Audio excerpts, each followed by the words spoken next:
I'm Dan Metcalfe, and thank you for being here this afternoon. I love talent, and in this room I feel an abundance, front to back, left to right. See, I have an amazing life. I've had opportunities to live in 7 different countries. I went from professional soccer to the Royal Marines. Well, actually, let me take that back. I did 8 years as a Royal Marine cadet back in England. I started doing aerobics to get supple for mountain climbing, because whatever I want to do, I want to be the best. So I'm going to go to the Special Forces. So I go to this little dance studio called Hollywood Dance Studios in a small town called Poole back in England. And after my second aerobics class, the teacher there says, you should become a dancer. What? I'm a man's man. I run with 100-pound backpacks on, my hair's shaved, I'm buff, I put baby oil on when I go to the beach. But she dared me. I'm signing my papers in 2 weeks' time for the Royal Marines, so I go for a laugh. 2 weeks later, I get offered a full 3-year scholarship to start in 2 weeks' time as a dancer. Now, Bob Eubanks said, never mention you did ballet, because they'll picture you in ballet tights. I did ballet.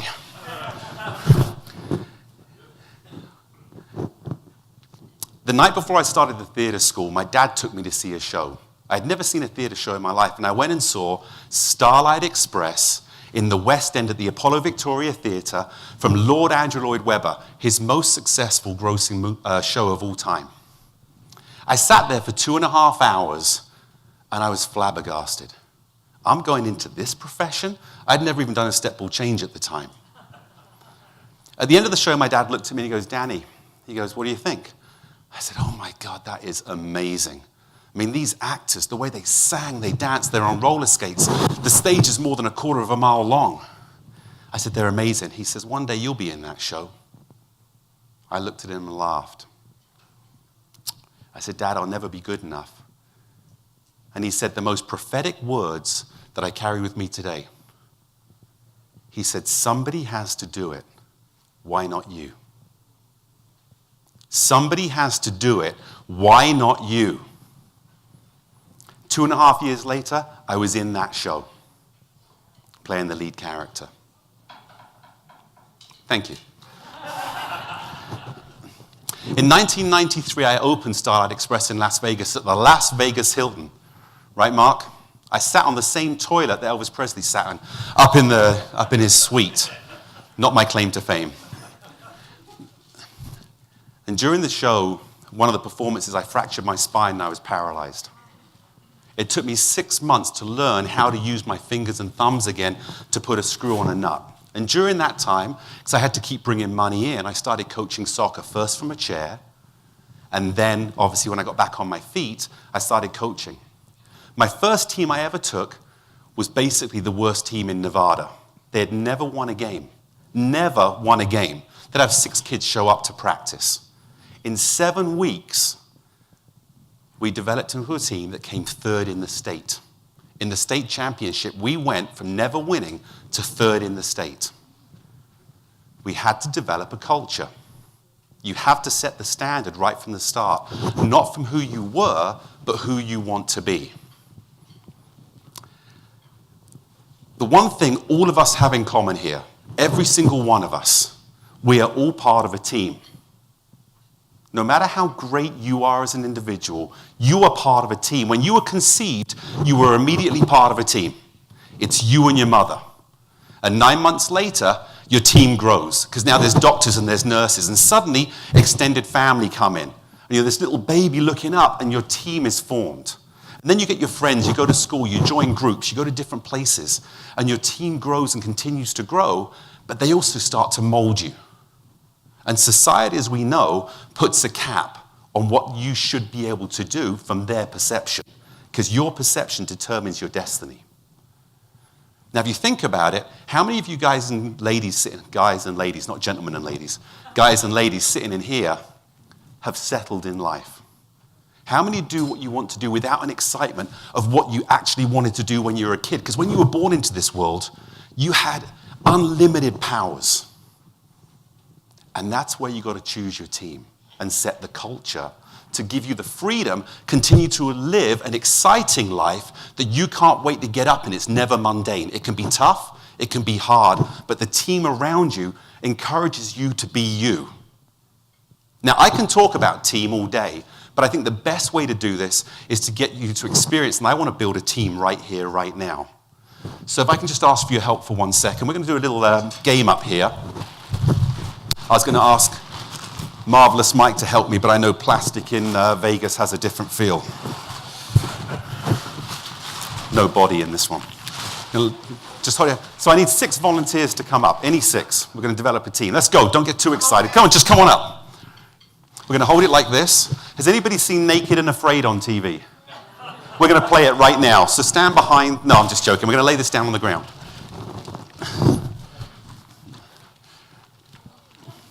Okay, all 6 of you, come and stand on here anywhere you want to stand. Great team building event. Thank you. 1, 2, 3, 4, 5. And somebody else want to be part of an amazing team. Awesome. Thank you so much. Okay, so the purpose of this game is you got to get to the highest number you possibly can. The way you're going to do that, right now, put both feet on the blue. Every time you fold the blue tarp over and the people stay on it, you get that amount of points. So right now you're sitting on 0 points because there's 0 folds. Every time you fold it, there'll be 1 fold, you have 6 points. You get a second fold, you now obviously get 12 points, which makes 18, we add it up. Understand? How you do it, you don't understand? Okay, you've got to take this and fold it over, but never leave the blue tarp. Whichever way you want to go. It's got to be a complete fold, complete fold, complete fold, complete fold. You got it?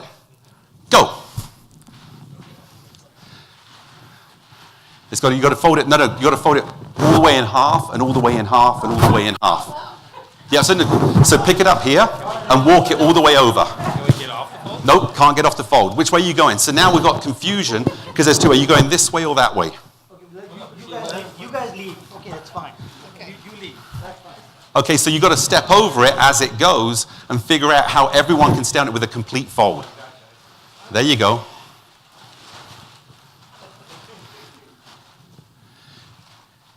Now, I've worked with over 100 teams using this exercise and watching how it evolves and develops and how we find different leaders within the group and the roles within each. But everybody, as you can see, so that's 6 points we've got right now. Everybody is as invaluable. If your heel goes on, you're out. Oh, I saw that, Patrick.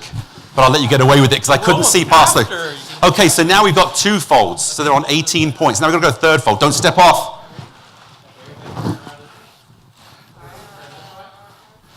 This is great. Oh, don't step off, don't step off. Okay, we've got 3 folds. So now you're on 18 points, plus your 18 points, you're on 36. Now how are you going to fold it again? Bring it up. Maybe. Let's do one more fold this way. Oh, don't step off, don't step off.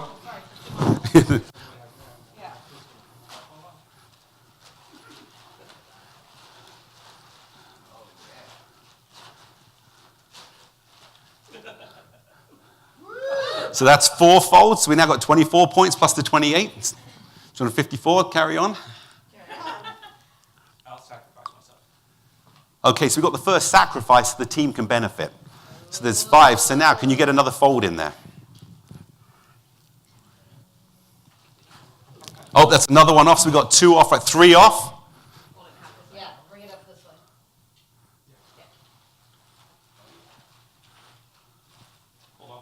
Oh, can't touch the outside. Patrick, you're so nice. You're such a great team member.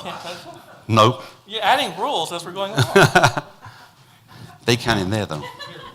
There you go.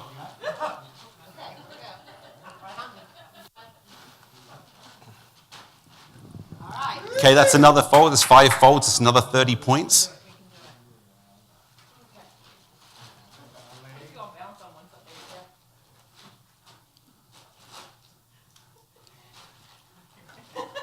Can you piggyback on Brian? You can do whatever you want. Can you piggyback on him? Brian, are you enough to hold her?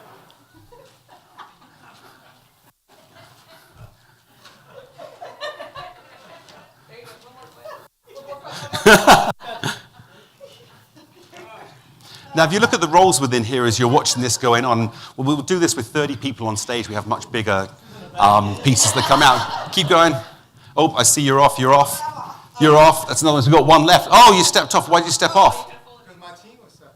But where are you still now? They're all supporting you. You're all part of a team. Does that make sense? Let's see if you can get one more fold in there. You can do it. Yay. There you go. So there's another fold. We now got 6. Can you get one more? So it's always pushing to the highest level that you can with the support around you. That's it, Brian. Good job. I don't think you're going to get another one in there. Good job. Thank you so much for coming out. Thanks, Patrick. Thank you. Appreciate it. So when you look... You okay? Do you need some water? So when you looked at the process in here, the team showed up. Now, within the foundation of every team that this team didn't have time to form, there has to be 5 foundations that I've used with every team I've been with. Now, I've been fortunate with the opportunities that I've had. I've got the 2 top highest grossing soccer movies of all time with Will Ferrell and Robert Duvall, Universal Studios. The highest grossing soccer movie of all time is my movie. She's the Man with Channing Tatum. None of the ladies in here know who Channing Tatum is, but I'll send you pictures later. And Amanda Bynes. That was with DreamWorks, second highest ever. I've also taken a team, which we'll talk about a little bit, from relatively unknown to the #1 team in the nation. I've also got a documentary that's about to come out that just got picked up, talking about 9 years of a youth becoming professional, going through that process that inspires. The head of Disney came out and saw it and said, after seeing that documentary, I felt I could take on the world. Now, the first foundation that I work on, there has to be a purpose. And when you have a company that has 10,000 employees, how do you keep a common purpose so that the company expands to the strength and talent within that company? It's no different than a company of 2. The purpose has to be established. The second part is the individual within your company. In every company you have is made up of every individual that if they don't have a common purpose, they'll go off on their own separate ways because their motivation changes. The third thing you have to have, there has to be a mental focus that is common within everybody. If I asked you, how much of sports result is mental? What is the answer? What do the pros say? 100%? They'll say 75 to 80% is mental because you have to do some, no matter, Lance Armstrong, who was a hero of mine for the most part, because I used to race bikes and competed, everybody hurts the same, who can hurt the longest? And to do that, you have to have some sort of physical training, right? He'd say everybody was hurting, he'd just put on the blank face. With the individual, and having that focus, you've got to have the mental training. Now, sports is 75 to 80% mental. How much mental training do we really do with all our teams? If you think about the companies or the people that you work with, how much is doing and how much is mental preparation? If you don't prepare mentally, you cannot exceed that level. The fourth is inclusion. Inclusion is so important in every group. Pepperdine University came to me and said, we've got a problem. We have all these students starting in September, and we've got to have this new housing formed. We don't know what to do. We have the contractors come in, they're 6 months behind schedule.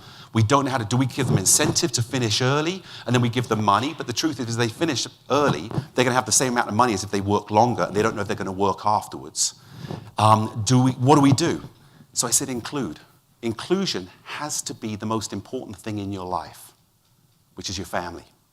See, if I came up and you were in here and your husband, your wife, your children were there, and I made a huge fuss about them without ever talking to you, you would still like me because you recognize I'm taking care of the most important thing. So we thought outside the box and said, why don't you have a workers' day? Bring them into the big grass field overlooking the Pacific Ocean down in Malibu, and give them food, bring them entertainment. It's not about the workers, it's about their families. And then bring in the students when they show up to work on a Monday morning. Have the students that have made all these signs standing outside applauding the workers coming in and saying, thank you so much for providing us housing so we can live our dreams. They're on schedule now. Because what we did is we tapped into what's important to people, which is inclusion. So if you have a CEO and then you have a janitor, they're both so important. See, when I was working on Kicking and Screaming with Will Ferrell and Robert Duvall, the stars are Will Ferrell and Robert Duvall. But without the director, without the makeup lady, without the wardrobe person, without the lighting, the movie would not allow the stars to be the stars. Everybody is invaluable and have to be felt. The last thing is the culture of the group. I had a soccer team. There were 5 players that were focused and 14 players that weren't.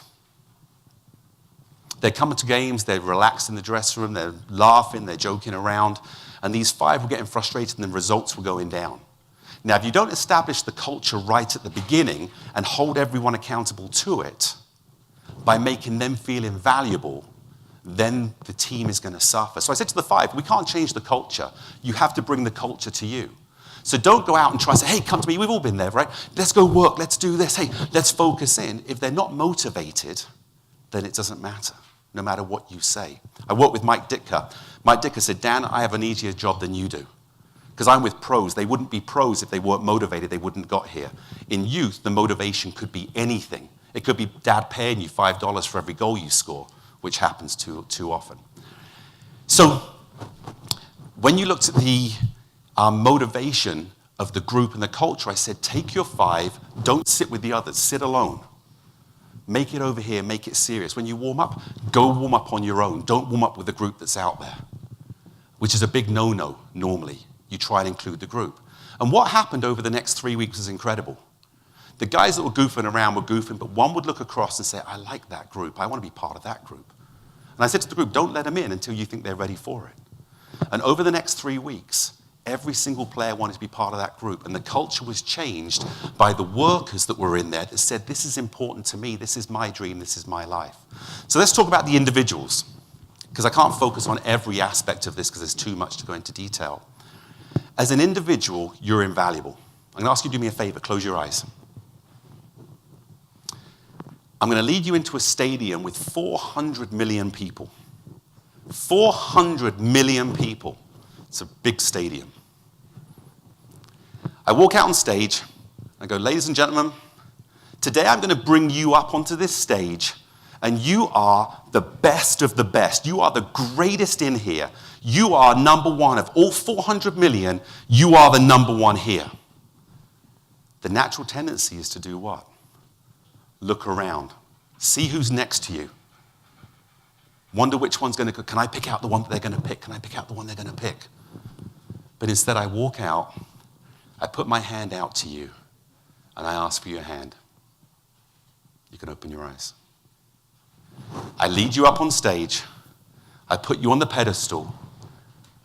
Ladies and gentlemen, this is the best of the best. How would you feel standing up there? I know for sure some of you would be embarrassed. Some of you would be questioning yourselves. Is that, did he pick the right person? Does he really know who I am? Is that really me? And when I said it, how many of you thought it was you?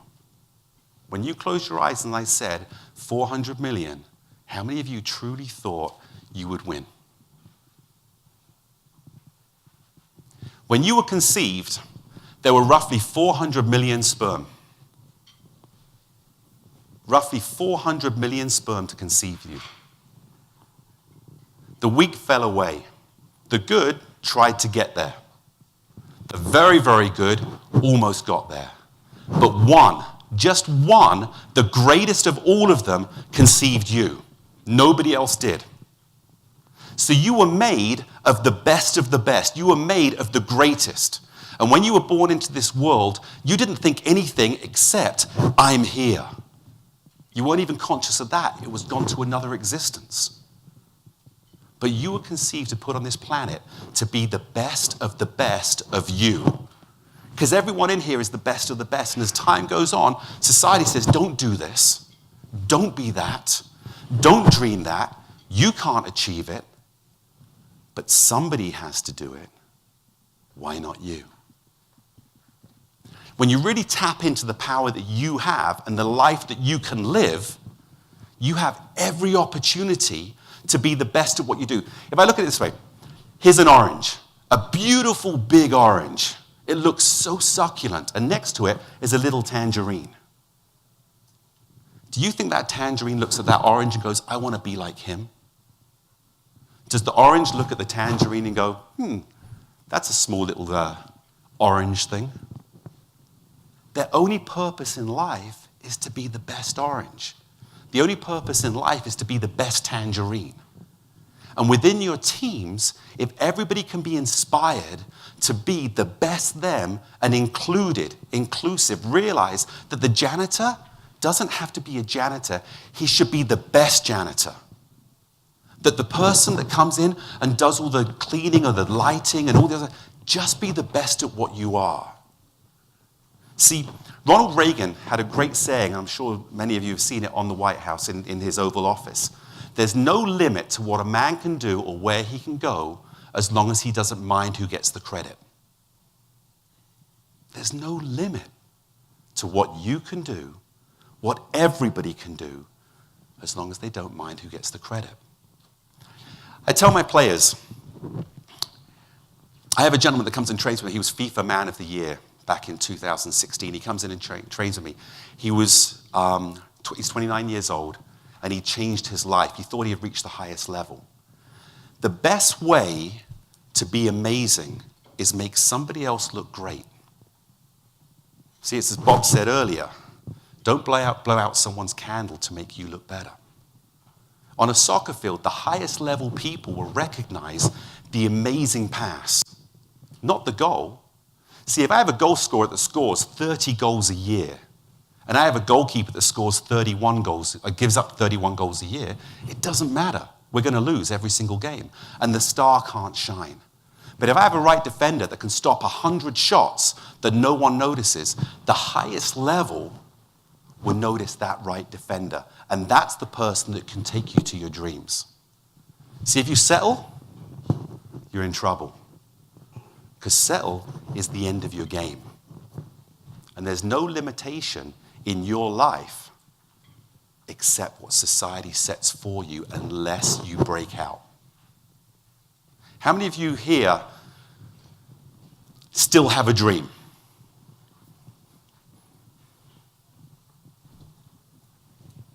I will help you fulfill that dream by leading you to the highest level of excellence.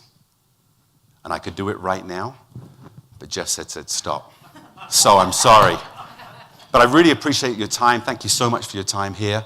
And hopefully I'll get to talk with you more. Thank you so much.